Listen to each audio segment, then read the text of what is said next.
السلام علیکم ورحمۃ اللہ وبرکاتہ۔ بسم اللہ الرحمن الرحیم۔ الصلاۃ والسلام علیک یا سیدی یا رسول اللہ وعلی آلک و اصحابک یا نور اللہ، اللہم صلی علی محمد وعلی محمد۔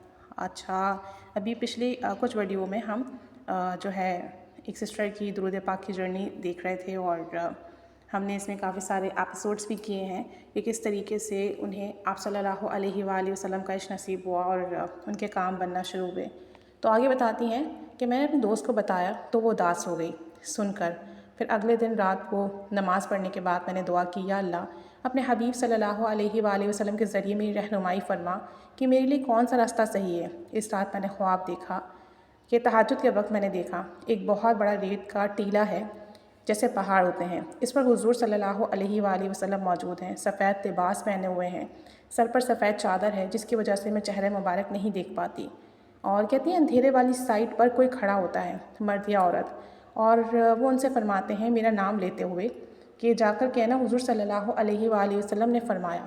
آگے مجھے سنائی نہیں دیتا، آواز مدھم ہو جاتی ہے، اور کچھ لوگ وہاں سے جاتے ہیں اسی ٹیلے کی اونچائی پر جہاں حضور صلی اللہ علیہ وآلہ وسلم ہوتے ہیں۔ ہم سب چھپ کر بیٹھے ہوتے ہیں کیونکہ سامنے 3 لڑکے یعنی محافظ بیٹھے ہوتے ہیں اور وہاں کسی کو جانے نہیں دیتے۔ میرے ساتھ جو لوگ ہوتے ہیں کہتے ہیں ہم کیسے جائیں گے؟ میں کہتی ہوں میں تو جاؤں گی۔ وہ کہتے ہیں کیسے، وہ پکڑ لیں گے؟ تو میں کہتی ہوں جو مرضی ہو جائے، میں نے جانا ہے، حضور صلی اللہ علیہ وآلہ وسلم سے ملنا ہے۔ میں جب دیکھتی ہوں کہ ان محافظوں کا دھیان دوسری طرف ہے تو میں بھاگ کر جانے لگتی ہوں، لیکن وہ مجھے دیکھ لیتے ہیں اور پکڑ لیتے ہیں، کہتے ہیں منع کیا تھا نا، اب چلو ہمارے ساتھ۔ وہ مجھے بازوؤں سے پکڑ کر گھسیٹتے ہیں، میں نہیں ہلتی، میں روتی ہوں، انہیں کہتی ہوں میری کوئی غلطی نہیں ہے، میں بس حضور صلی اللہ علیہ وآلہ وسلم سے ملنا چاہتی ہوں، میں نے اور کچھ نہیں کیا، مجھے جانے دو۔ وہ نہیں سنتے، میں چلاتی ہوں اور کہتی ہوں یا رسول اللہ صلی اللہ علیہ وآلہ وسلم، میں بس آپ سے ملنا چاہتی ہوں، مجھے ان لوگوں سے بچا لیں، مجھے روک رہے ہیں، پتہ نہیں ان کے دل میں رحم آتا ہے یا کیا، وہ مجھے چھوڑ دیتے ہیں اور آپس میں کوئی بات کرتے ہیں۔ میں ریت پر بیٹھی ان کے چہرے دیکھتی رہتی ہوں، مجھے سمجھ نہیں آتا ان کی بات، وہ مجھے چھوڑ کر چلے جاتے ہیں اور میں حیرانی سے دیکھتی ہوں۔ کہتی ہیں تیسرے دن پھر میں نے استخارہ کیا کیونکہ میں اپنی دوست کی دل آزاری نہیں کرنا چاہتی تھی۔ اس رات مجھے عجیب سا خواب آیا، خواب کے اندر ایک اور خواب۔ میں نے دیکھا کہ میں خواب دیکھ رہی ہوں اور اس خواب میں اپنے گھر والوں کے سامنے کھڑی ہوں اور انہیں کہہ رہی ہوں کہ حضرت علی رضی اللہ تعالیٰ عنہ سے محبت کرو، اور یہ میں بار بار کہہ رہی ہوتی ہوں، اپنی بات پر زور دیتے ہوئے، جیسے ان سے منوانا چاہتی ہوں کہ ایسا کرو۔ پھر منظر بدلتا ہے اور میں حضرت علی رضی اللہ تعالیٰ عنہ کے روضہ مبارک کے سامنے کھڑی ہوں، وہاں جتنے لوگ آ رہے ہیں میں پکڑ پکڑ کر کہہ رہی ہوں سنو، حضرت علی سے محبت کرو، ان سے محبت کرو، میرا قد ان لوگوں میں سب سے اونچا ہوتا ہے، وہ چھوٹے لگ رہے ہیں۔ اور پھر میں اس خواب میں بیدار ہوتی ہوں، گھر کے کام کر رہی ہوتی ہوں اور یہی سوچ رہی ہوتی ہوں یہ کیسا خواب تھا، اتنے میں الارم بجتا ہے تو میری آنکھ کھلتی ہے اور مجھے معلوم ہوتا ہے کہ میں نے خواب کے اندر خواب دیکھا، مطلب میں نے خواب میں یہ دیکھا کہ میں سو رہی ہوں اور مجھے وہ خواب آتا ہے، پھر میں اس سے بیدار ہوتی ہوں اور کام بھی کرتی ہوں، لیکن یہ بھی خواب ہوتا ہے، اس طرح خواب کے اندر خواب دیکھا۔ کہتی ہیں پھر میں فجر اور اشراق پڑھ کے سوتی ہوں، کیونکہ میری عادت ہے کہ فجر کے بعد سے لے کر اشراق تک درود شریف پڑھتی ہوں، اس دن بھی ایسا ہی کیا۔ یہ پرسوں جمعرات کی بات ہے، میں سو گئی، کیا دیکھتی ہوں کہ ایک جگہ جائے نماز بچھائے میں ہاتھ میں تسبیح پکڑے بیٹھی ہوں، آنکھیں بند کرتی ہوں اور درود شریف پڑھنا شروع کر دیتی ہوں۔ جیسے ہی درود پاک پڑھنا شروع کرتی ہوں، میں خود کو حضور صلی اللہ علیہ وآلہ وسلم کے روضہ مبارک کے اس دروازے کے سامنے کھڑی پاتی ہوں، وہی تسبیح میرے ہاتھ میں ہوتی ہے جہاں سے روضہ مبارک صلی اللہ علیہ وآلہ وسلم کے اندر جاتے ہیں مخصوص لوگ۔ میں دیکھتی ہوں ادھر ادھر، میں یہاں کیسے پہنچ گئی؟ میں آنکھیں کھولتی ہوں تو اسی جگہ بیٹھی ہوتی ہوں، پھر آنکھیں بند کر کے پڑھنے لگتی ہوں، پھر وہیں پہنچ جاتی ہوں، اس طرح بار بار ہوتا ہے۔ پھر میں دیکھتی ہوں کہ صحرا میں ایک بہت بڑا اونٹوں کا کارواں جا رہا ہے، اس میں سے کچھ اونٹ پر سامان ہے، کچھ خالی ہیں، ان میں سے ایک اونٹ پر میں سوار ہوتی ہوں۔ یہ قافلہ صحرا میں چل رہا ہے اور کوئی بھی نہیں ہوتا، میں صحرا میں ادھر ادھر دیکھتی ہوں، پھر میری آنکھ کھل گئی۔ اگلے دن یعنی جمعرات کے دن میں عصر کی نماز پڑھ رہی ہوتی ہوں تو میرے چاچو کمرے میں آئے اور دروازے پہ کھڑے رہے، میری نماز لمبی ہو گئی تو انہوں نے کہا، میری بہن کو ایک تسبیح دی اور کہا آپ ہی کو دے دینا۔ میں نے نماز ختم کی، وہ تسبیح اٹھائی اور میری حیرت کی انتہا نہ رہی، یہ وہی تسبیح ہے جو میں نے رات کو خواب میں دیکھی تھی، بالکل وہی۔ میں نے چاچو سے پوچھا تسبیح کہاں سے آئی ہے؟ انہوں نے کہا مدینے سے۔ میں نے کہا مدینے سے؟ انہوں نے کہا میرے ایک دوست عمرے کے لیے گئے ہوئے تھے، کل ہی واپس آئے ہیں، انہوں نے دی، اور میں یہ سن کر ایک دم سے دنگ رہ گئی۔ بالکل میرے ہاتھ پاؤں ٹھنڈے ہو گئے اور میرا جسم کانپنے لگا۔ میں کافی دیر اسی طرح بیٹھی رہی، کچھ سمجھ نہ آئے کہ کیا کروں۔ پھر میں نے اپنے دوست کو میسج کیا کہ میرے ساتھ ایسا ہوا ہے، مجھے بتائیں میں کیا کروں، شکرانے کے نفل پڑھوں، کیا کروں؟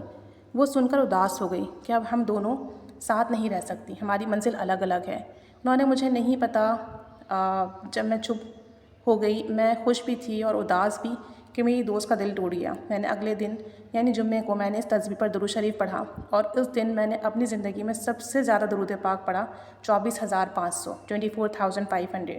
میں بہت خوش ہوئی کہ آج میں نے اتنا درود شریف پڑھا اور مجھے اتنی درود شریف پڑھنے کی توفیق ملی۔ لیکن اب میں چپ ہوں بالکل، کیونکہ میں اپنی دوست کا دل نہیں توڑنا چاہتی۔ اب میں یہ بس دعا کرتی ہوں کہ یا اللہ کچھ ایسا کر دے کہ ہم دونوں خوش ہو جائیں، کسی کا دل نہ ٹوٹے۔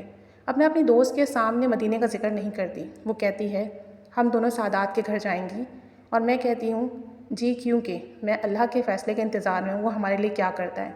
کہتی ہے میرا دل ہر وقت غمگین رہتا ہے اور میں بہانے ڈھونڈتی ہوں، کوئی مجھے کچھ بولے اور مجھے رونے کا بہانہ مل جائے۔ میں جب بہت زیادہ افسردہ ہوتی ہوں تو آپ صلی اللہ علیہ وآلہ وسلم سے باتیں کرتی ہوں۔ جب کچھ سمجھ نہ آئے تو ان سے کہتی ہوں کہ اکثر میرے ہاتھوں پر سبز رنگ آ جاتا ہے خود بخود ہی، اور میں اسے اتارنے کی کوشش کروں تو وہ اور پھیلتا ہے۔ یہ جیسے ایک دلاسا ہوتا ہے کہ مدینے والے محبوب مجھے سنتے ہیں۔ میں کبھی سوچتی ہوں اب میں آقا صلی اللہ علیہ وآلہ وسلم کو اپنی کوئی پریشانی نہیں بتاؤں گی، وہ پہلی امت کے غم میں ہے، میں اپنا انہیں غم نہیں سناؤں گی، میں زیادہ پریشان نہیں کروں گی۔ تو کہتی ہیں کہ ایک مرتبہ نماز کے دوران ہی قیامت کا منظر میری آنکھوں کے سامنے آیا۔